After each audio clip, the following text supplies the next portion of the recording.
Jaya Radha Madhava Kunja Bihari.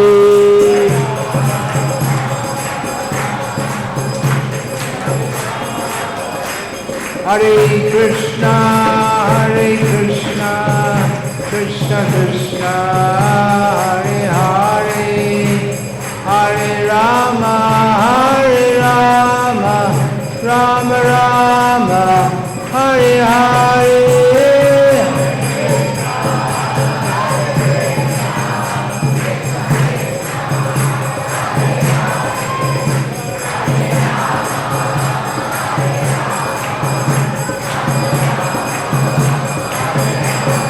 Hare Krishna,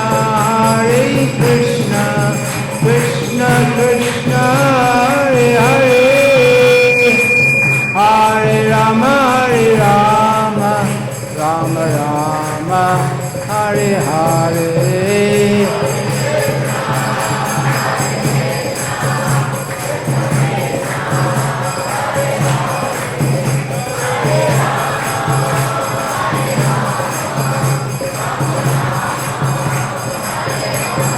Hare Krishna, Krishna Krishna, Hare Hare, Hare Rama, Rama Rama, Hare Hare.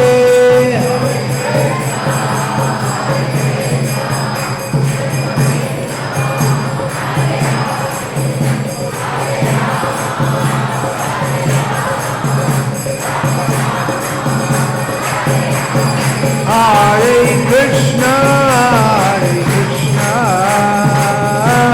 Krishna Krishna, Hare Hare, Hare Rama, Rama Rama, Hare Hare.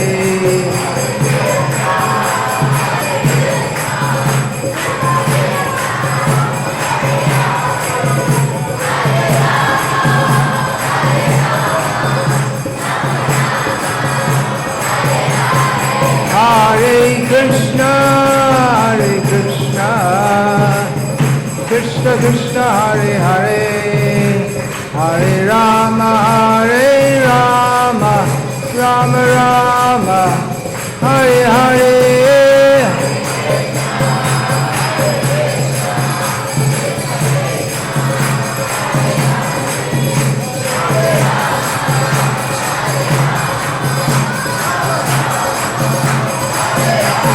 Hare Krishna,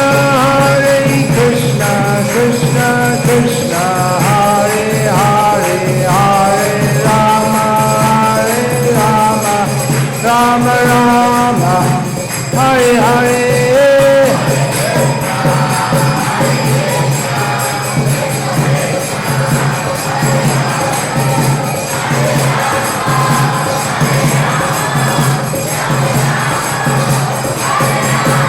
Hare Krishna, Krishna Krishna, Hare Hare, Hare Rama, Rama Rama, Hare Hare.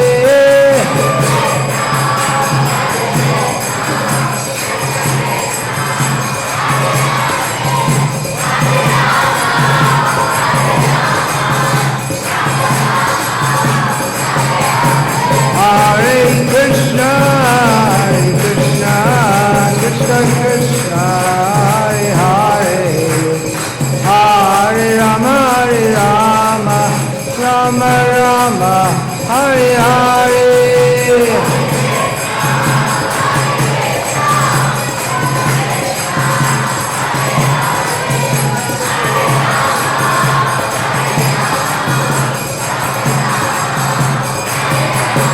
Hare Krishna,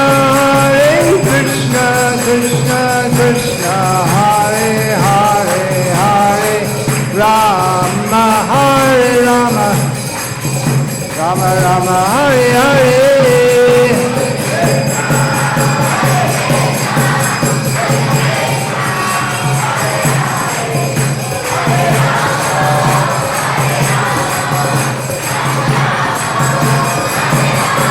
Hare Krishna, Hare Krishna, Krishna Krishna, Hare Hare, Hare Rama, Rama Rama, Hare Hare.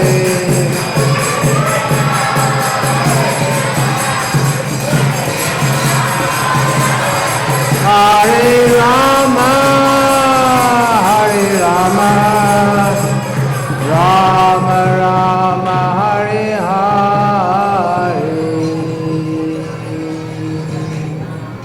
Jaya Vishnupad Paramahamsa Parivrajagacharya Ashtuta Sajasri Srimad Desi Bhakti Vedanta Swami Prabhupada Ki Jai.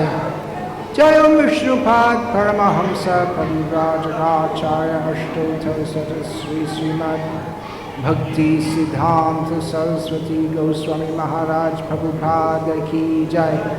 Ananta Koti Vaishnava Vrinda Ki Jai. Namacharya Srila Haridas Thakur Ki Jai. Prem Se Kaho Sri Krishna Chaitanya Prabhu Nityananda Shri Advaita Gadadhara Shivasadi Gaura Bhakta Vrinda Ki Jai.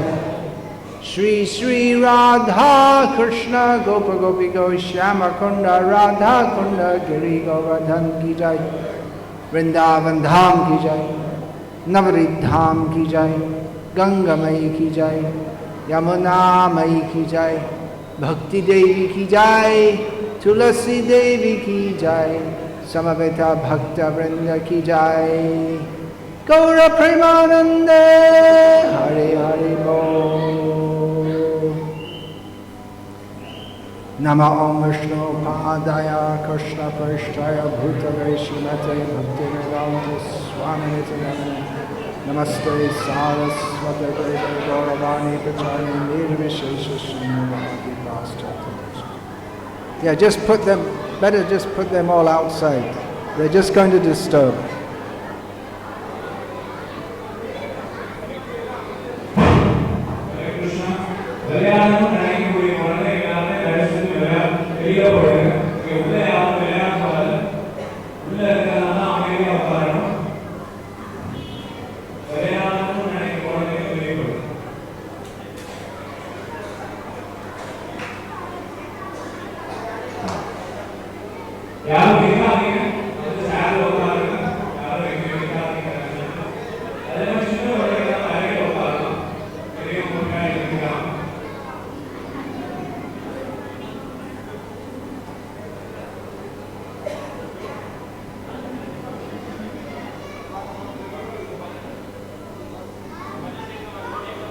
Yeah, better they go out.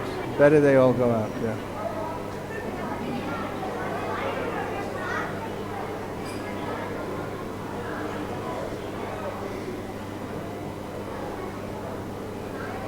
Om Namo Bhagavate Vasudevaya. Om Namo Bhagavate Vasudevaya. Om Namo Bhagavate Vasudevaya. Om Jnanatimirandhasya Jnananjana Shalakaya Chakshurmilitam Yena Tasmai Shri Gurave Namaha.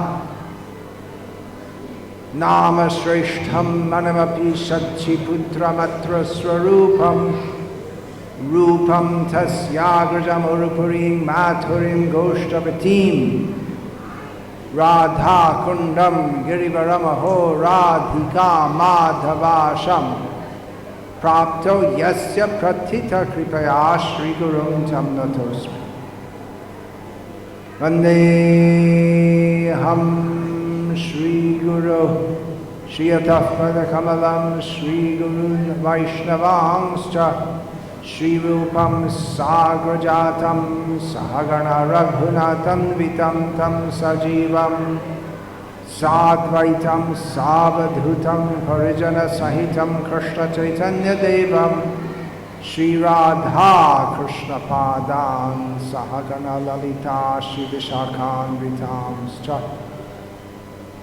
Hare Krishna, Krishna Krishna, Hare Hare. Hare Rama, Rama Rama, Hare Hare. Sulanga. Hare Krishna, Krishna Krishna, Hare Hare. Hare Rama, Rama Rama, Hare Hare. Bhagavad-gita is timeless knowledge.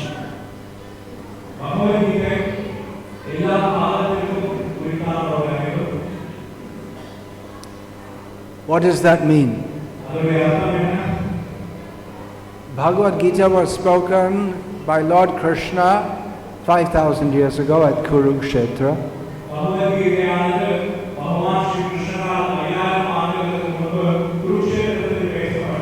And in fact, he spoke this even much prior to that.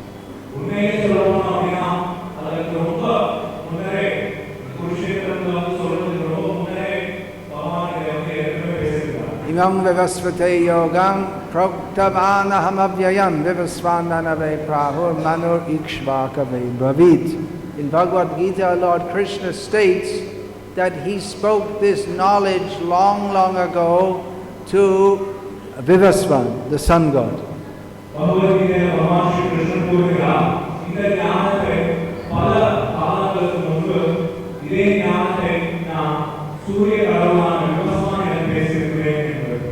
And in this way, the knowledge Vivasvan spoke to Manu, and Manu to Ikshvaku, and in this way, Evang Parampara Praptamemang Raja Shayo Viduhu. This knowledge was passed down through the parampara of saintly kings.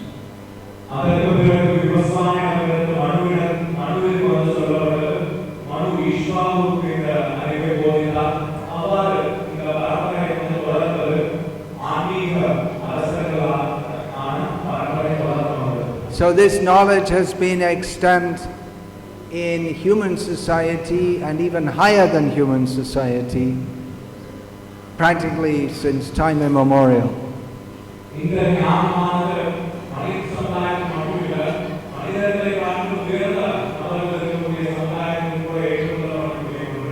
And it's the same knowledge. It's the same knowledge which Krishna spoke millions of years ago. It's the same knowledge which we are speaking today.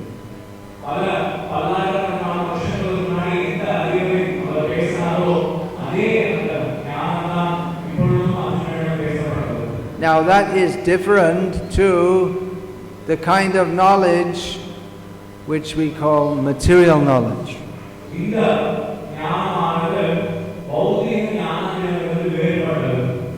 In the modern age, there is much stress given on science.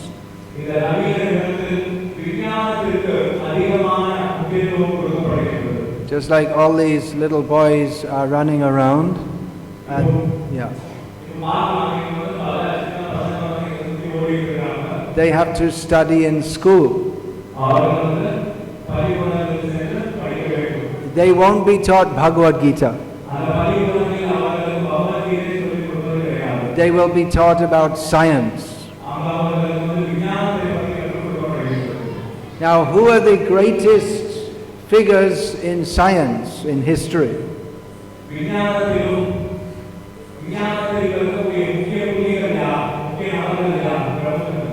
I think if we say two names, we have to say Newton and Einstein.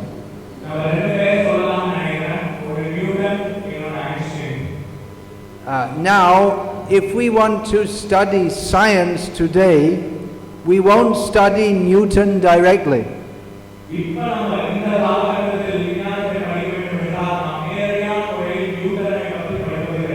Because whatever theorems Newton gave have been modified.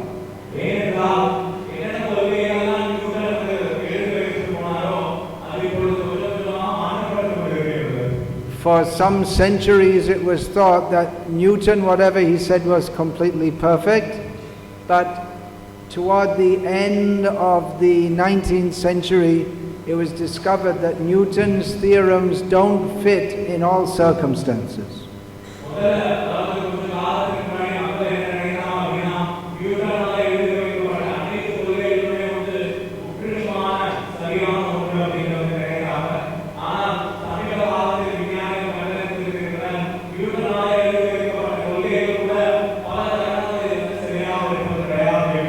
And even Einstein, not everything that he said is accepted in what is now considered modern science.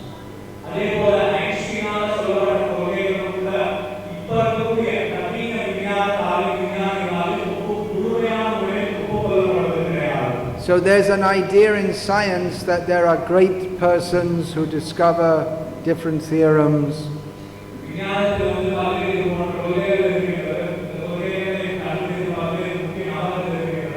Then other people come and they look at those theorems and maybe modify them.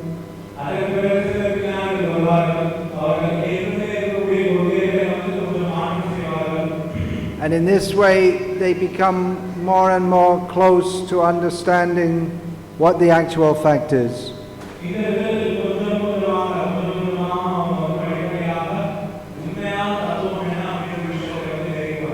So that we can know that what we study at school in science, your children won't be studying exactly the same thing.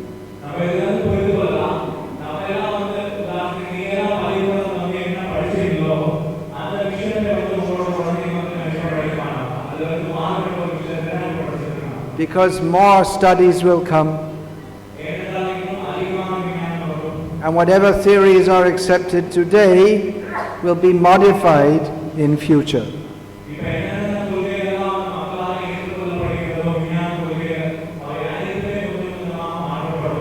In fact, whatever your children learn in school today, that's already out of date.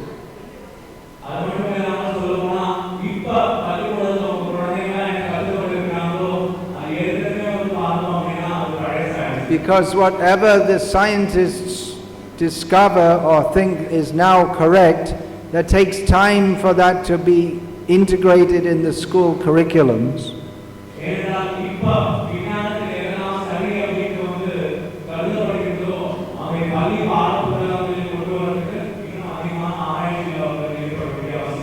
So whatever's being taught in the school in science is always out of date.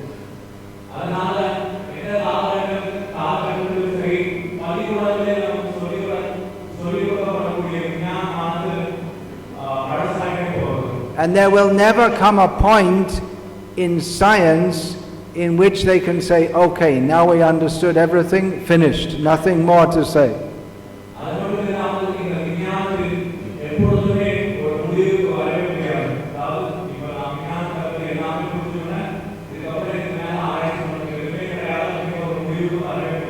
Because human intelligence is limited.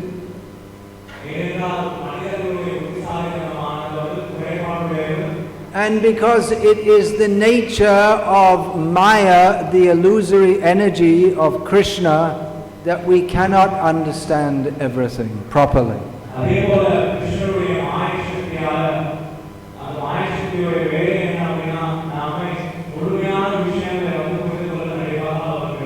So this is not timeless knowledge.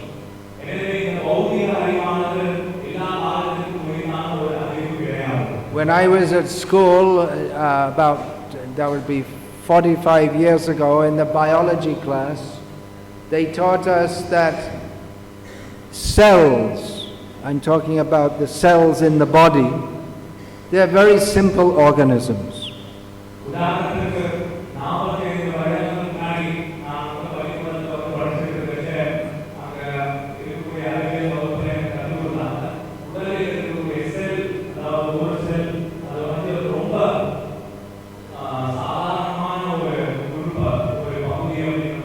And soon scientists will be able to reproduce them, make them from chemicals.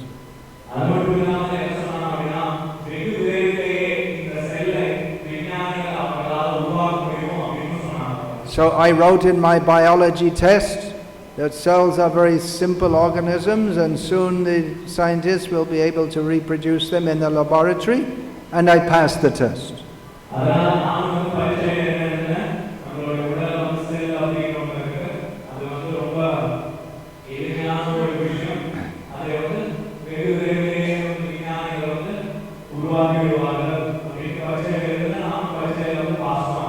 If your children today write that in the biology test, they'll fail.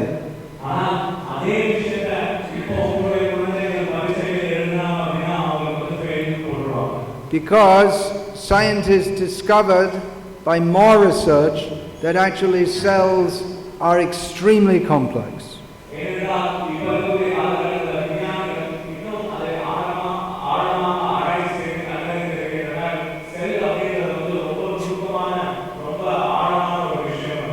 Even the most simple cell is so complex that the scientists can't even properly understand it, what to speak of reproduce it.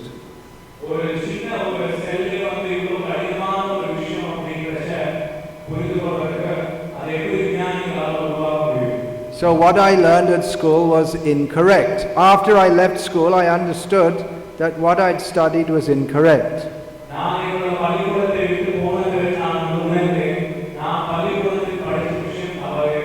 I learned that a few years after leaving school.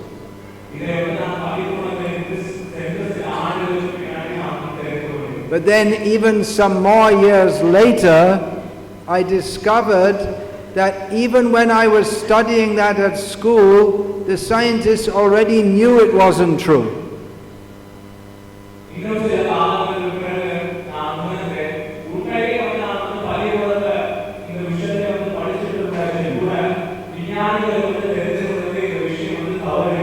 So they knew it wasn't true, but still they taught that to us because they hadn't yet had time to update the curriculum.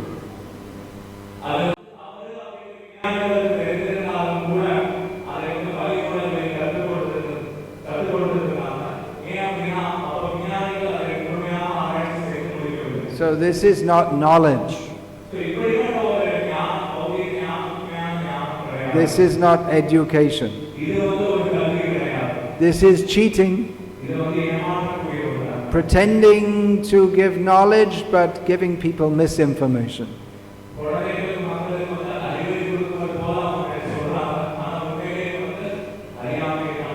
So you can be sure that whatever your children are being taught in school now, that will not be accepted as knowledge after a few years.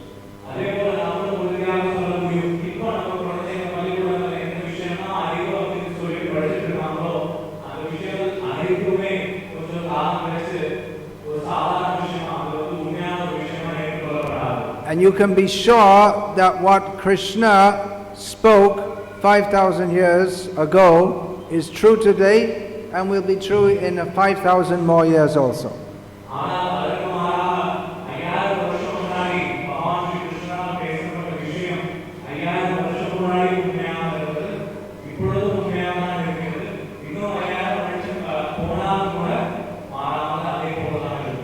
What Krishna speaks is perfect knowledge. There's nothing more to discover.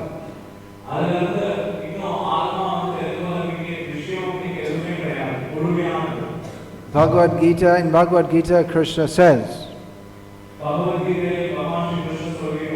Jnanam teham savijnanam idam bhakshyami sheshataha yadgyatva neha bhuyo nyajgyatavyam avishishyate. Krishna says, I will now speak to you all knowledge and science.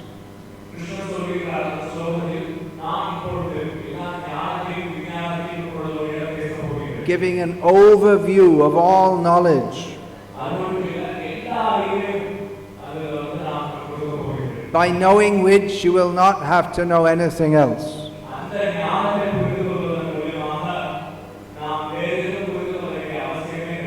Now Bhagavad-gita is only 700 shlokas. And Krishna says, if you know this, you don't need to know anything else.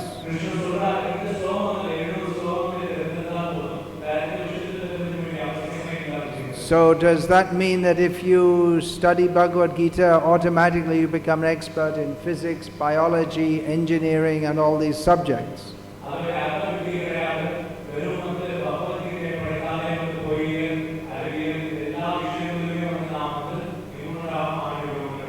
No, but you don't need to.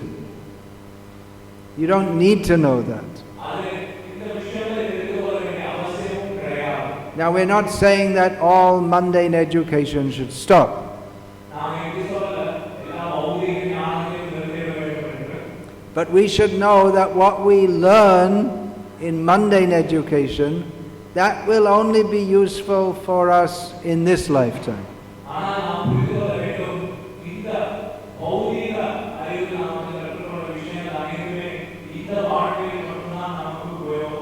Even in this lifetime, most of what we learn in school is not very useful.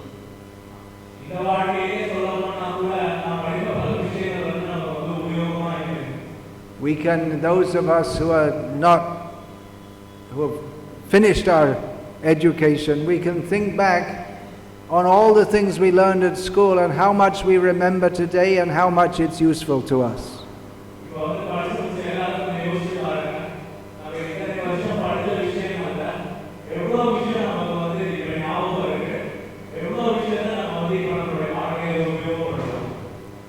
I can personally say that most of the things I learned at school are of no relevance to anything in my life today.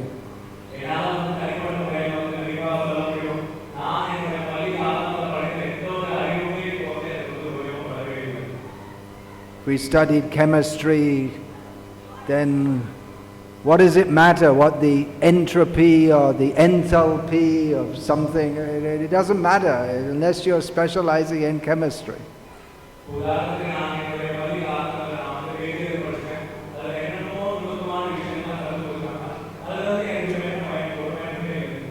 Do you remember these words from when you were studying chemistry?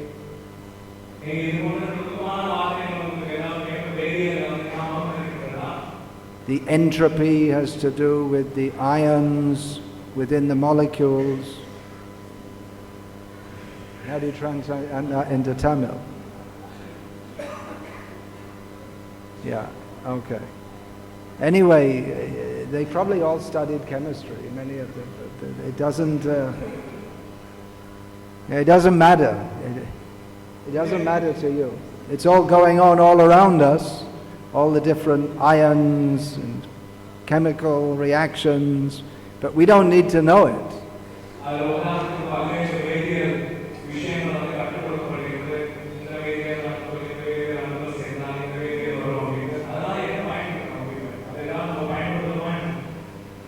But we do need to know what Krishna speaks in Bhagavad-gita.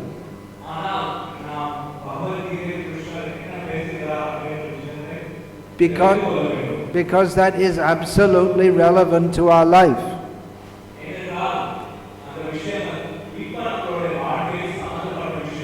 We may say no, we may object.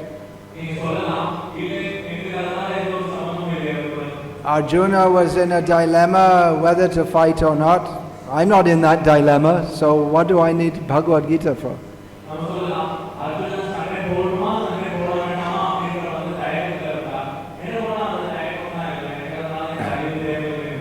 But we should know that Krishna speaks knowledge of the soul.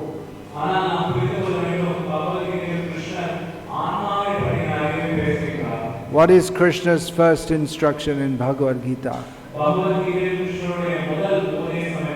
Dehinosmin yatha dehe kaumarang yovanang jara tata dehantara praptir dhiras tatvana muhyati.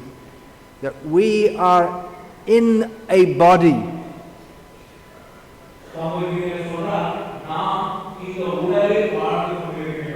But we are not the body. The body changes from childhood, just like little boy like this.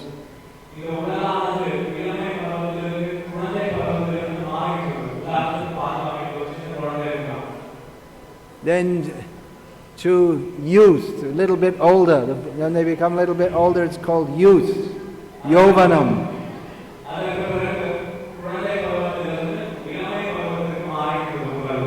Then becomes an old body, just like this is an old body.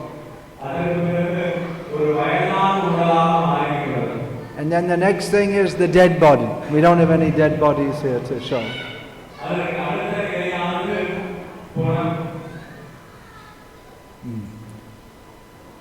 But although the body is changing, Krishna says, the person within the body stays the same. That is called the Atma.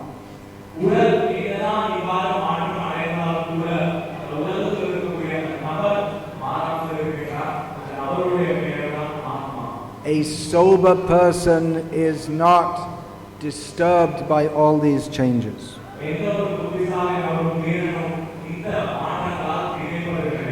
Just like this elderly gentleman is sitting here.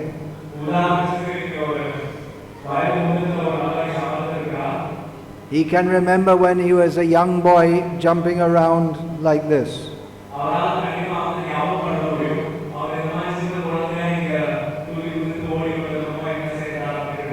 That body is gone. But he is the same person.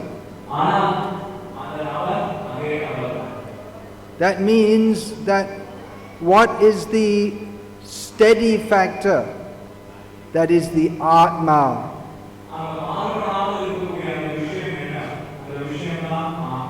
So this knowledge is relevant in the past, in the present, and in the future.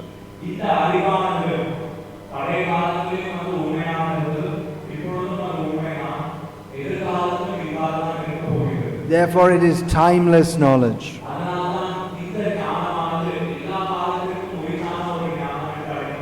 In Bhagavad-gita, Krishna also teaches us Janma mrityu jara vyadhi dukkha doshanu darshanam. Real knowledge means to see that this world is miserable. There is birth, death, old age and disease.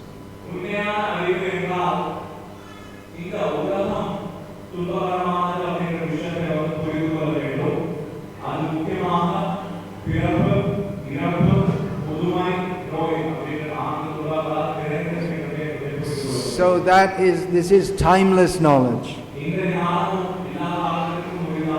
The material world is always miserable. Whatever efforts we make to try to make it a better place, still it is always miserable.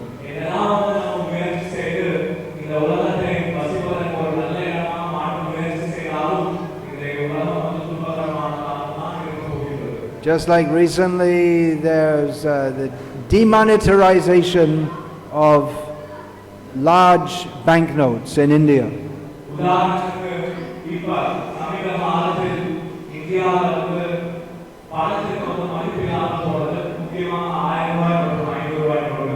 And the idea is to improve the condition of the country by stopping corruption.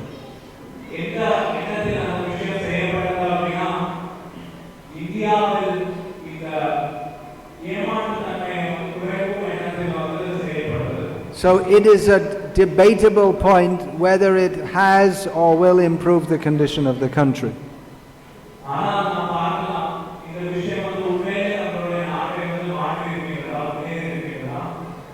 But one thing is for sure.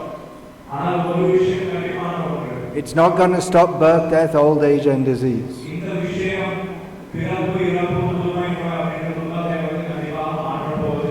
You can bring 500 crores of white money or black money. You can't bribe anyone to stop death.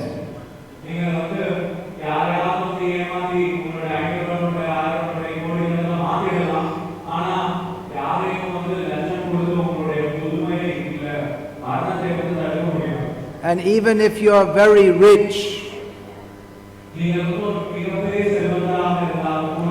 in this part of India, the famous rich family is that coming from TV Sundaram.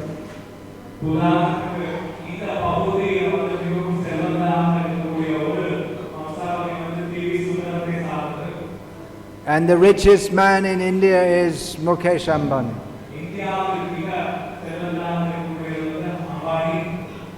But Mukesh Ambani, for all the money he's got, he can employ any doctor, he can buy any medicine, but he can't even stop getting a common cold.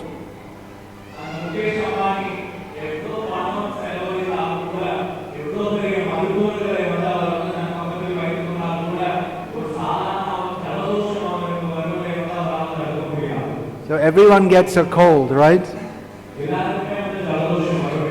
Maybe here in this area not so much as in UP, because it gets, the weather there is very cold now in UP.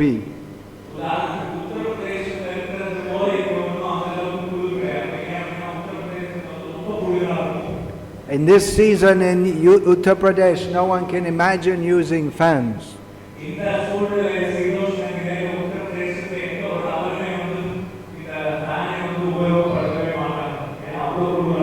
A few months ago I was staying in Himachal Pradesh. And in many of the houses they don't have fans, because even in the summer it never gets very hot.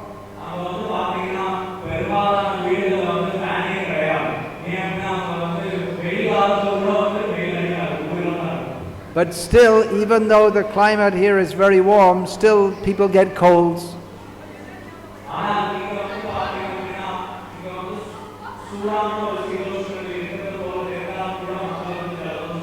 It doesn't matter how much money you have, you can't stop it.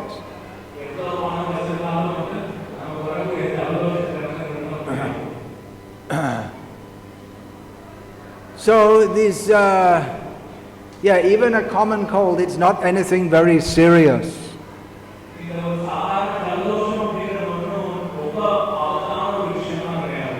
It comes and in a few days it's finished.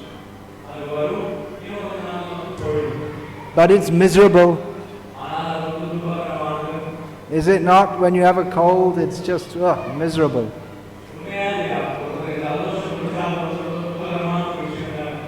So everyone has to suffer.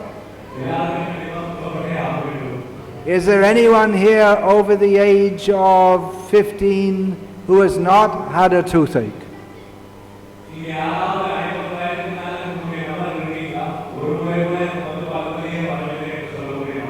Anyone? Toothache is horrible, very miserable. You can't even sleep at night.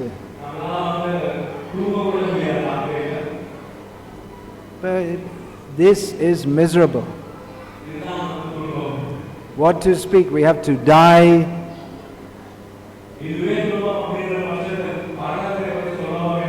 Then we may enter the body of a worm or a dog or a tree or a fish.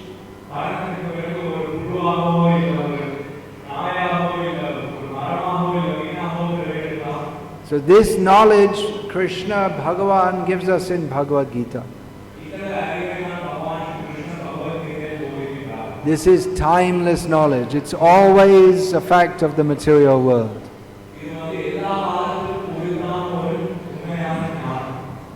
And whatever other knowledge we may have, whether we're an engineer or a shopkeeper or whatever, that is not timeless knowledge.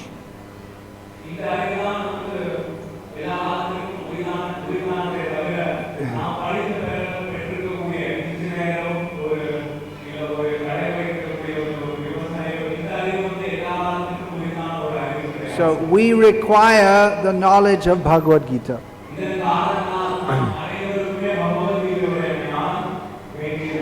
So that we can get free from this miserable cycle of birth and death.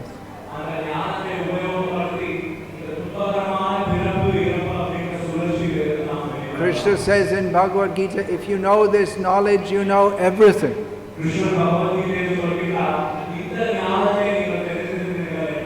What does that mean? That means we can understand everything.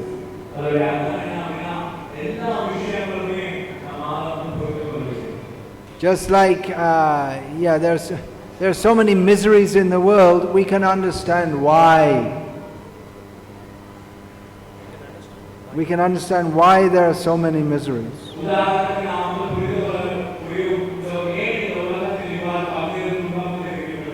Just like recently there was a cyclonic storm or cyclone in which affected Chennai.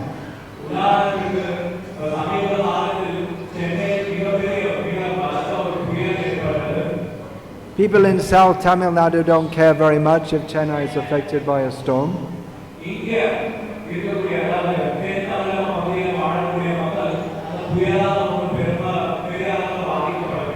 But in that area there was so much suffering, so much disturbance,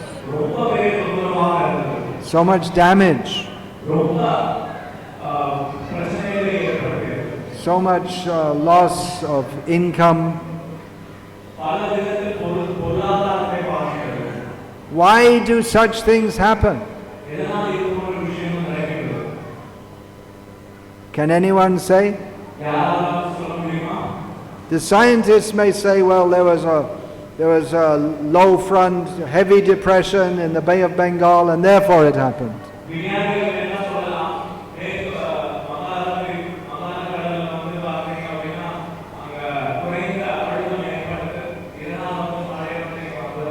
Well, that's one way of saying why it happened. But it doesn't answer the question of why is there suffering.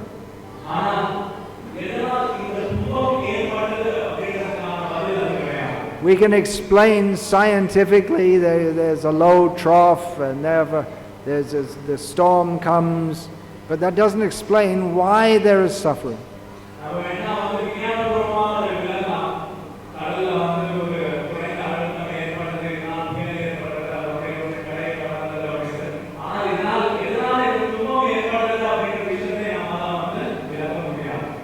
Half of one verse of Bhagavad-gita summarizes the whole situation.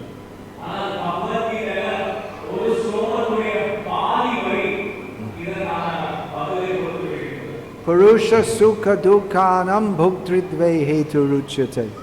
We, in this world, we get happiness and distress, we make it ourselves.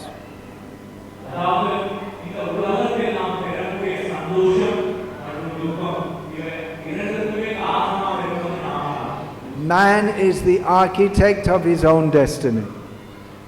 It's an English saying.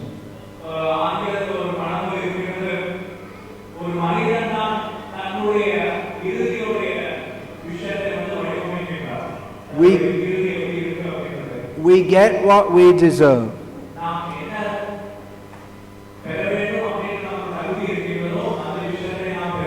Just like in science we learn, for every action there is an equal and opposite reaction.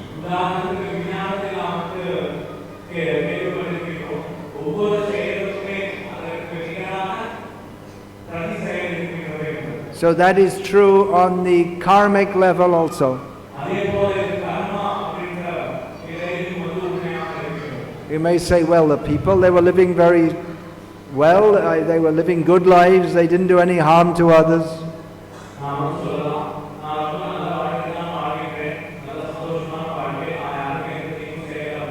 But this, as Krishna states in Bhagavad-gita, the cycle of karma is very complex.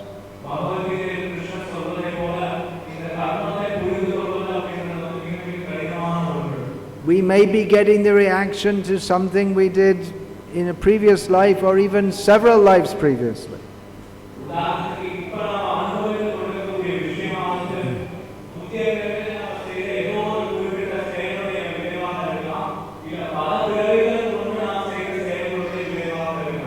Another consideration is that what we call normal life today for most people is actually sinful.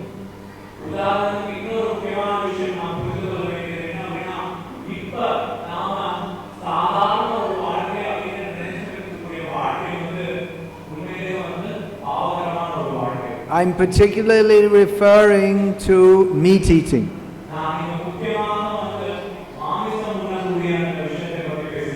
Meat eating, as it is conducted mostly in the world today, is sinful.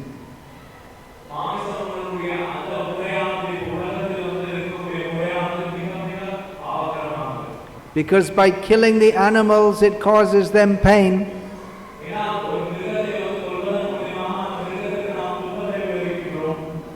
Most people don't think, they just eat meat, but they don't think some animal has been killed, has been caused great pain.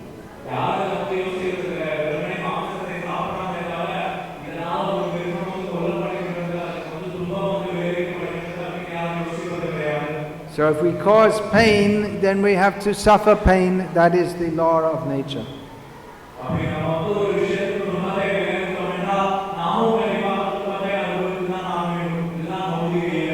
We may wonder, why is there so much disturbance in human society at the present time?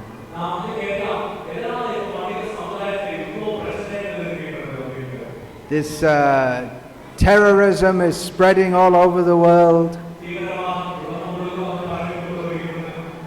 so that anyone, anywhere, any place, any time, there can be some terrorist attack.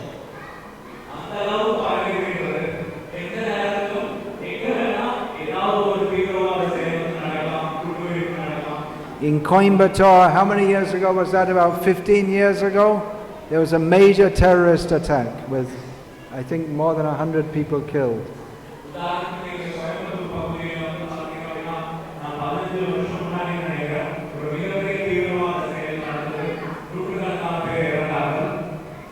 Bangalore used to be a very peaceful, civilized, cultured city.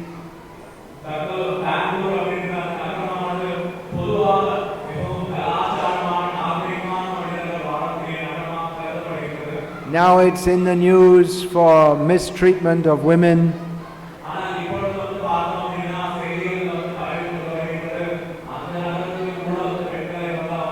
So the world is getting worse and worse and worse all the time.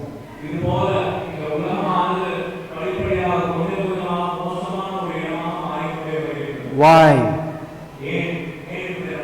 We can understand why from Bhagavad-gita. Because people are being educated to act for sense gratification.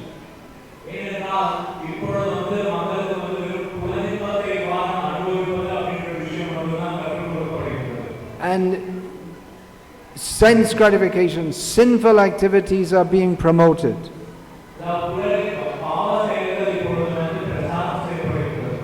Meat eating, wine drinking, taking tobacco, these are all sinful activities.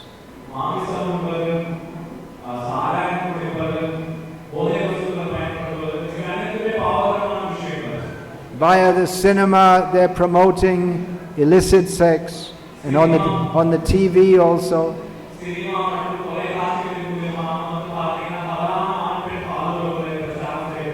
So there must be a reaction, karmic reaction, that is coming in the form of terrorism,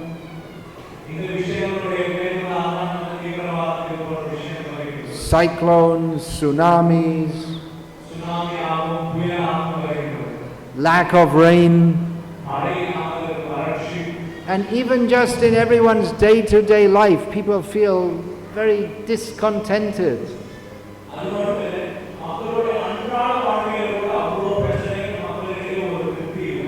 A father cannot trust his son, a son cannot trust his father.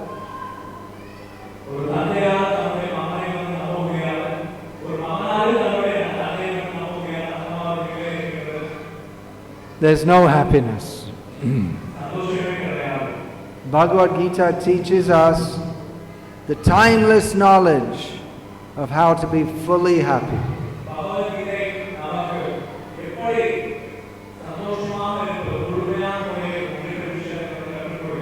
How to achieve peace. In Bhagavad-gita, Krishna gives us the peace formula.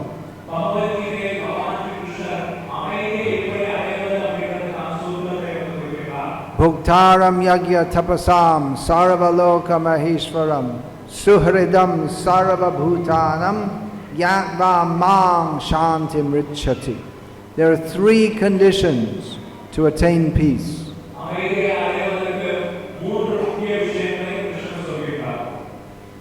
Come in, is it from the, what is this, TV or what is that? Okay. All right. You can sit and listen. What I'm speaking is good for you also.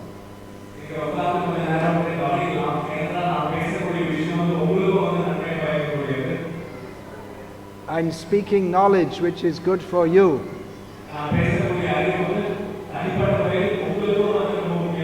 You should sit and listen.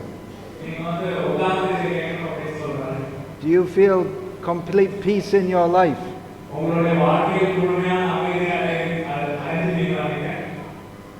No, I know you don't. No one feels full peace in their life.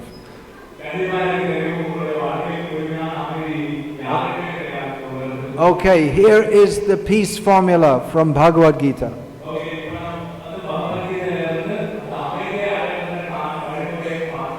By which everyone can get peace, even in this disturbed world.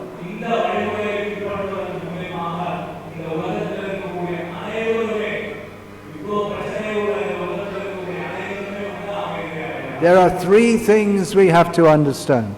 Do you know what they are? No, you don't. So listen carefully. All right, first thing. Krishna is the supreme enjoyer of everything.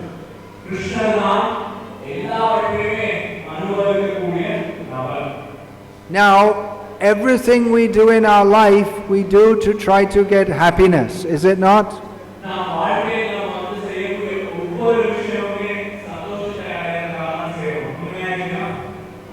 Why is our friend here coming, making the shooting for the local TV channel?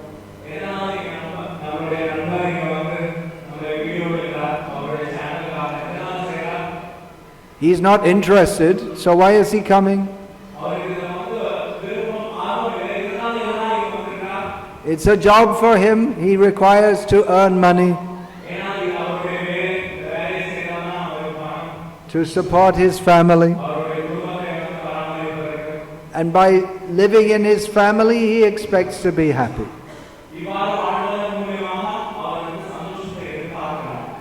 So everything we do for happiness. But remember what we were just discussing from Bhagavad-gita. This world is a place of misery. So however happily we may live in our family, we have to suffer birth, death, old age and disease.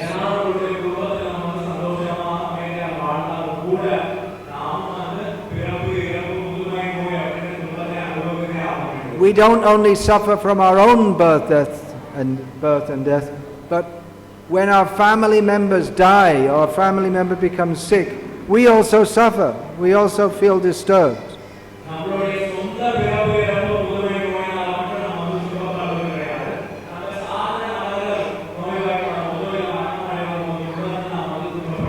But we should understand that all activities should be performed for the pleasure of Krishna.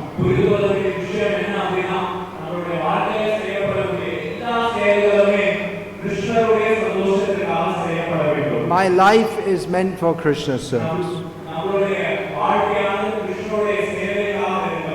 That doesn't mean that we stop acting as a responsible family man.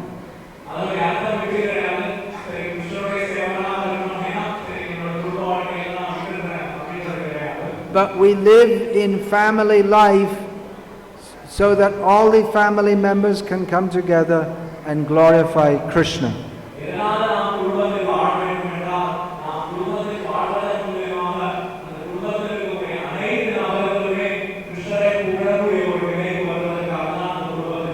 We perform our worldly duties in relationship to Krishna.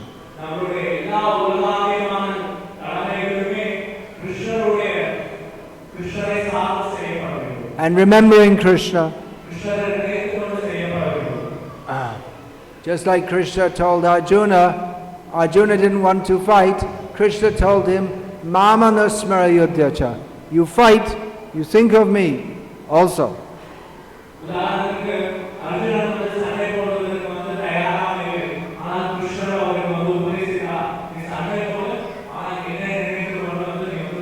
So if we stop trying to act for our own pleasure and act for Krishna's pleasure, then we shall be happy.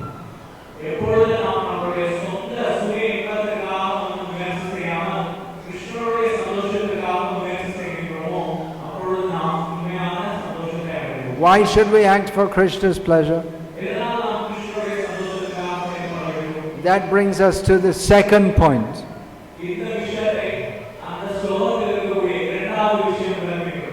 Krishna is Sarva Loka Maheshwaram. Krishna is the controller of all the universe.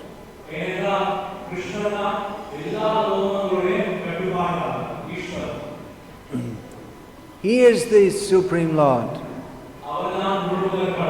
We are subordinate to Him. We are meant for serving Him. We cannot be happy without serving Him. That is our function, to serve Him. Just like the finger is part of the body.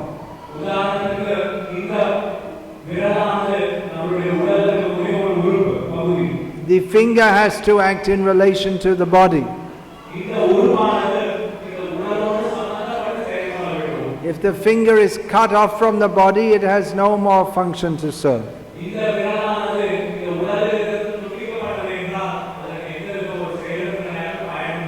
So in the same way, we are meant to be connected to Krishna.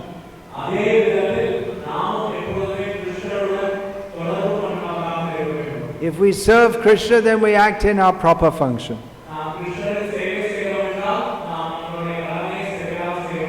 And we become happy. And when we understand that Krishna is the controller of everything, then we know that we can't defy Him.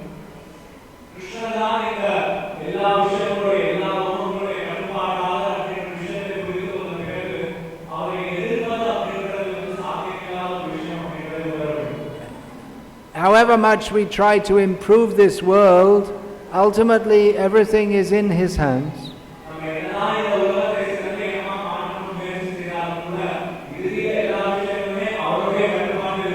So the third point to understand, Suhridam Sarvabhutanam. Krishna is the best friend of every living being.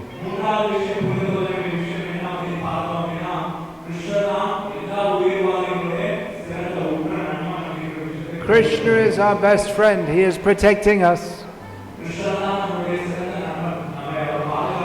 We don't have to worry. We can be confident that if we take shelter in Krishna, Krishna will bring us to the spiritual world, to Vaikuntha.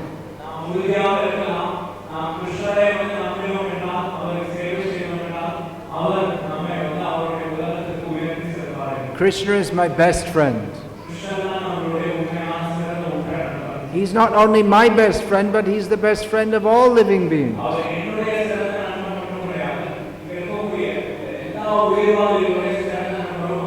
So I shouldn't mistreat any living being.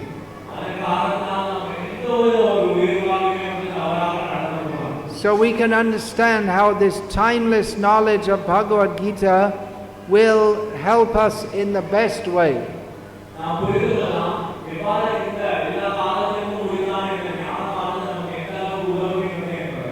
It is not some sectarian religious cult. Bhagavad-gita is actual knowledge. It is knowledge that we should all understand.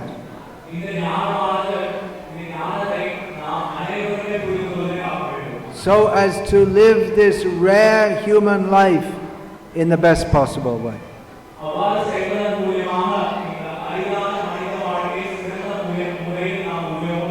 so that we can live this life in such a way that we don't have to get born again.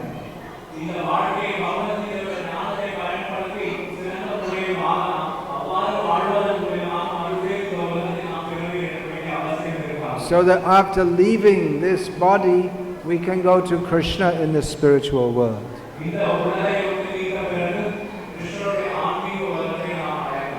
So this is a very brief overview of the knowledge of Bhagavad-gita.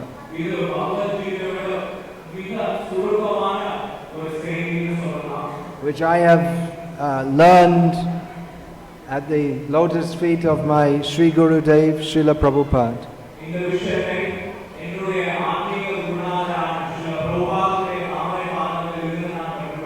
who mercifully went all over the world and taught Bhagavad-gita knowledge.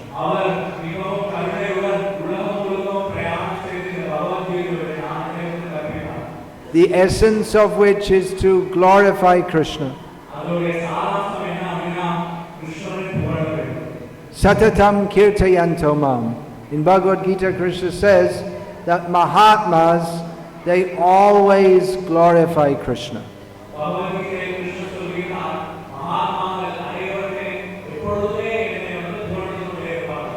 So the essence of Bhagavad-gita knowledge that Srila Prabhupada gave is the chanting of the Maha Mantra.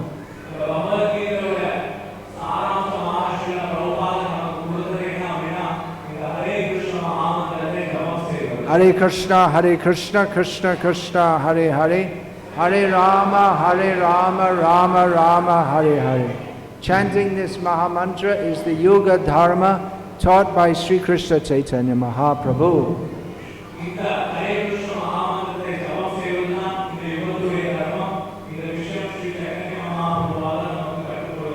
So this knowledge is for everyone. It's not meant only for Hindus. We shouldn't think that Bhagavad-gita is a Hindu scripture.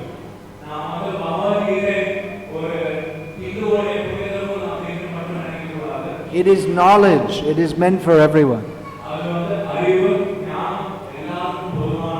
So just like 2 + 2 = 4 is true for Hindus, Muslims, Christians, atheists, everyone.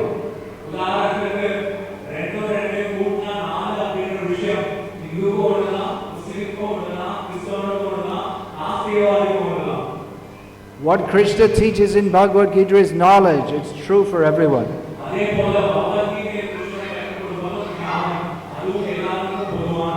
People may accept it or not accept it, but it is a fact that we are born again and again and suffer in this material world again and again and again until we take full shelter of Krishna.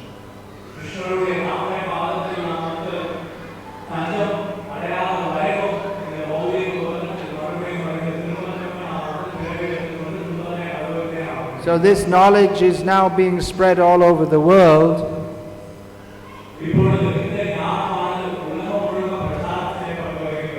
And many thoughtful people are accepting it. Because it is knowledge, it's not some meaningless religious sentiment.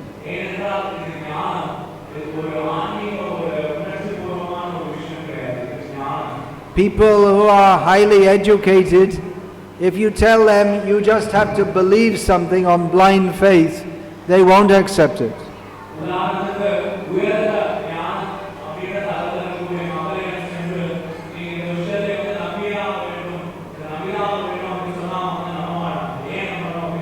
But this knowledge of Bhagavad-gita as it is, presented by Srila Prabhupada, is being accepted as transcendental scientific knowledge.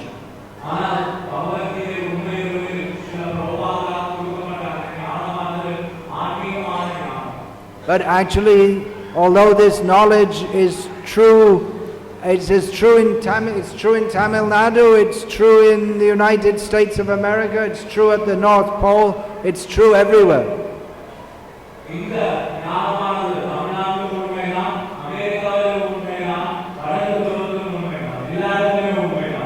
But actually, this country is the country where the culture of Bhagavad-gita has been practiced since time immemorial.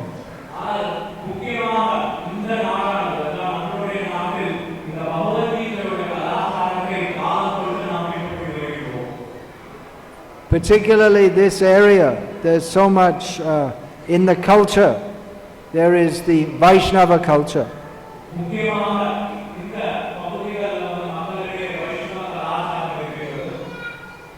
The Nava Tirupatis are there, so many great ancient Vaishnava temples.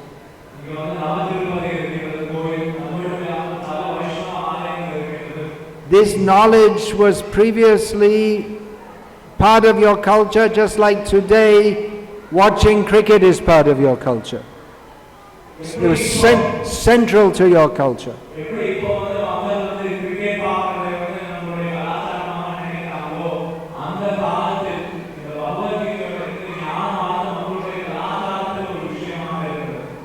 So which is better, the culture of living in Krishna consciousness, knowledge of Bhagavad-gita, or watching cricket, or playing cricket?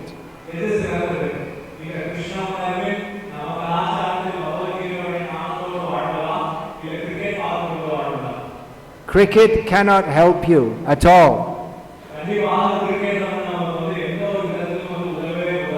Even physically, it's not very good exercise.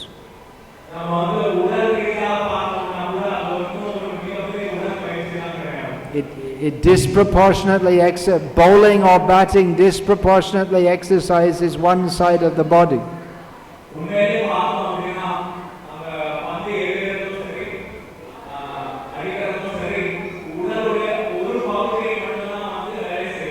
But even if it was good exercise, it won't help you at the time of death.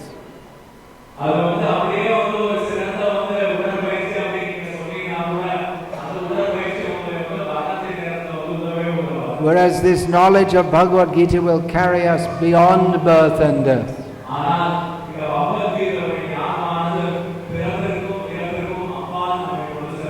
So this knowledge is for everyone, but especially this knowledge is meant for you. You should take it very seriously. Practice it in your life. Teach it to your children. Live happily in this life in the shelter of Krishna's lotus feet. And then when you leave this body, you will go to Krishna. This is the perfection of knowledge. Hare Krishna. Is there any question, please?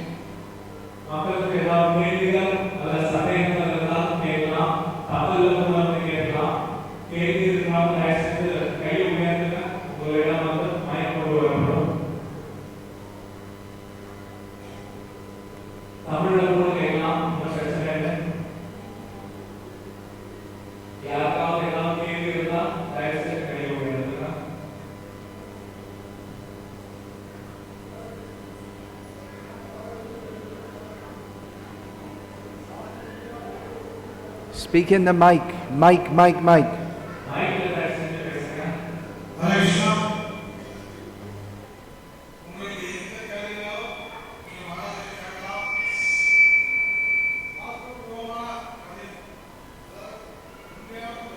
Speak in the mic.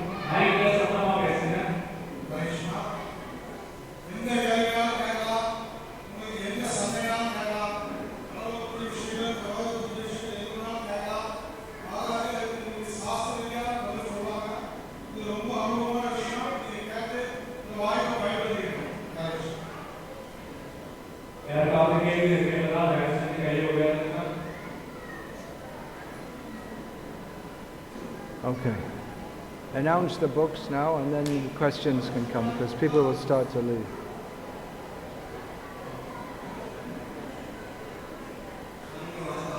Okay.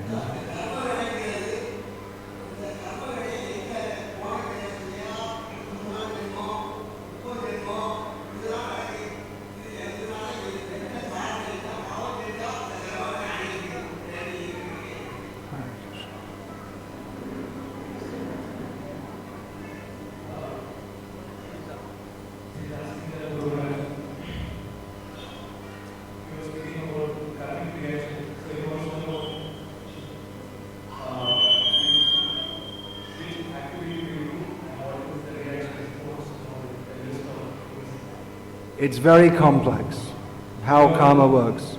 Karmano viyapi bodhavyam, bodhavyam cha vikarmana, akarmanas cha bodhavyam, gahana karmano gatihi. In Bhagavad-gita, Krishna says, it's very difficult to understand the intricacies of karma.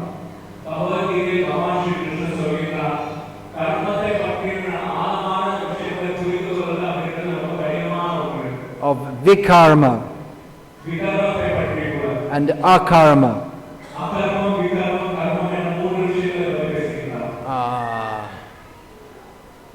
Karma in this sense means good activity.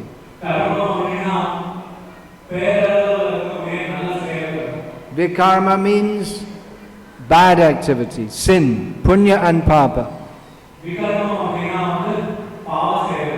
And akarma means non-activity. The basic principle is there. If you do something good, you get a good reaction.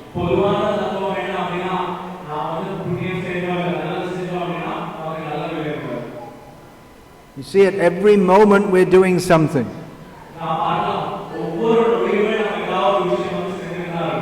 And for everything there's a reaction. Even if accidentally we step on an ant and kill it, there is some reaction.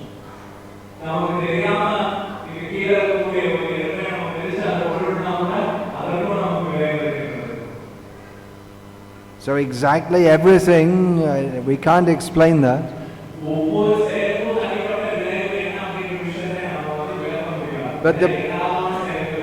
But if we surrender to Krishna, we become free from all sinful reactions.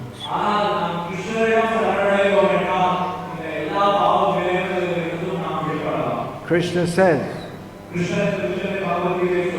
Sarva dhamman parityaja mam ekam sharanam raja aham tva sarva papebhyo mokshayishami ma shucha. Krishna says, giving up all other ideas of dharma, if you just surrender to me, I will free you from all sinful reaction. Don't worry.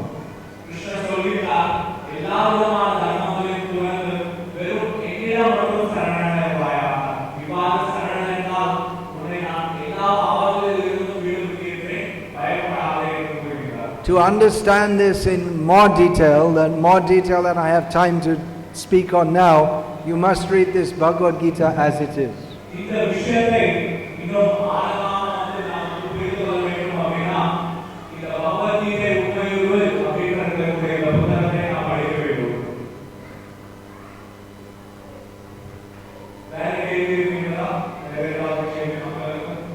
We have it. Tell them about the book table is there.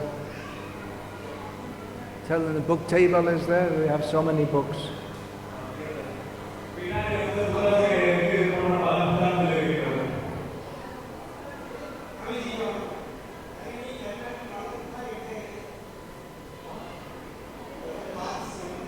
He has to speak in the mic.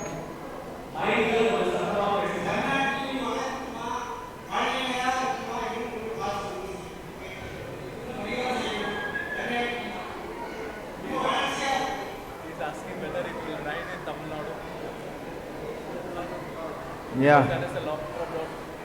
So we have to do some parikara and stuff. Eventually it will rain. The lack of rain is a reaction to sinful activities.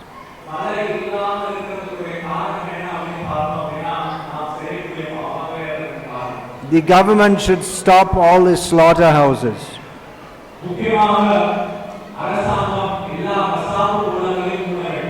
And engage everyone in Harinam Sankirtan Yagya.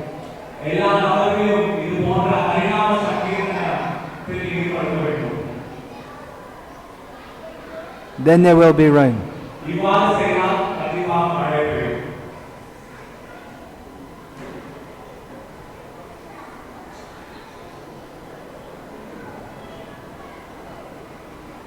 Will the government do that? Will the government organize like that?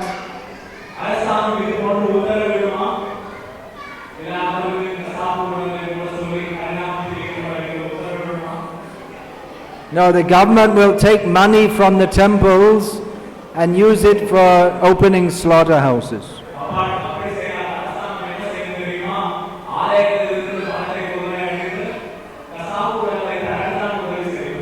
So what can you expect?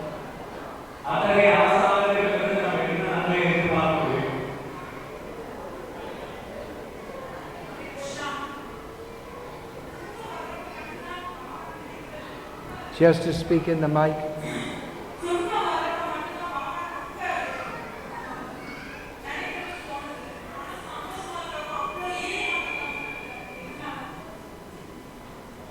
asking that Guru Maharaj, only while we suffer, we think of God, we like to think.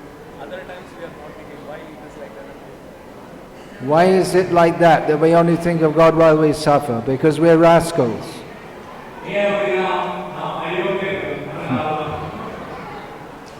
Therefore we should thank God when He gives us suffering.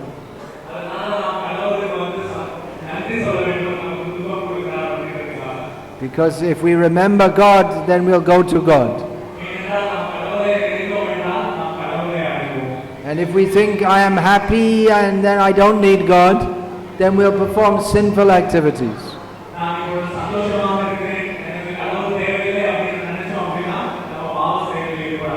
Then in the next life we'll suffer. Then we remember God. So then in the next life we get a good situation. Then again we forget God. So it goes on like this. So you should associate with genuine sadhus.